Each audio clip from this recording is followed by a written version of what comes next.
رسول اللہ صلی اللہ علیہ وآلہ وسلم نے فرمایا، کوئی بندہ اس وقت تک مومن نہیں ہو سکتا جب تک اچھی اور بری تقدیر پر ایمان نہ لائے۔ اس حدیث مبارک سے ہمیں یہ اہم سبق ملتا ہے، ہر چیز اللہ کے حکم اور علم کے مطابق ہوتی ہے۔ جو کچھ ہمیں ملتا ہے، رزق، عزت، کامیابی یا آزمائش، وہ سب اللہ کی تقدیر سے ہے۔ اور جو چیز بسم اللہ الرحمن الرحیم، آج کی حدیث مبارک، جو تقدیر میں ہے مل کر رہے گا۔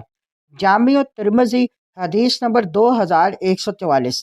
حضرت جابر بن عبداللہ رضی اللہ تعالیٰ عنہما بیان کرتے ہیں کہ رسول اللہ صلی اللہ علیہ وآلہ وسلم نے فرمایا، کوئی بندہ اس وقت تک مومن نہیں ہو سکتا جب تک اچھی اور بری تقدیر پر ایمان نہ لائے، یہاں تک کہ وہ جان لے کہ جو چیز اسے ملنے والی تھی وہ اس سے ہی ملی، کسی اور کے پاس نہیں جا سکتی تھی، اور جو چیز اسے نہیں ملنی وہ کسی صورت اسے نہیں مل سکتی۔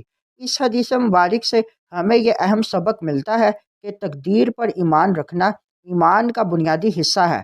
مومن وہی ہے جو یہ یقین رکھے کہ ہر چیز اللہ کے حکم اور علم کے مطابق ہوتی ہے۔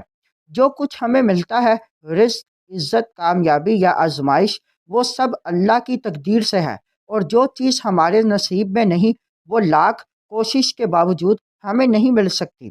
اچھی اور بری ہر تقدیر پر ایمان لانا ضروری ہے۔ بندے کو صبر، شکر اور اطمینان کے ساتھ زندگی گزارنی چاہیے۔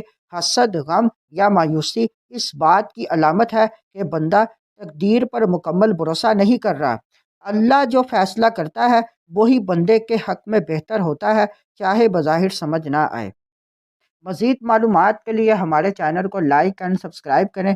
اگر ویڈیو ہماری اچھی لگے تو کمنٹ میں اپنی رائے سے ضرور اظہار کریں۔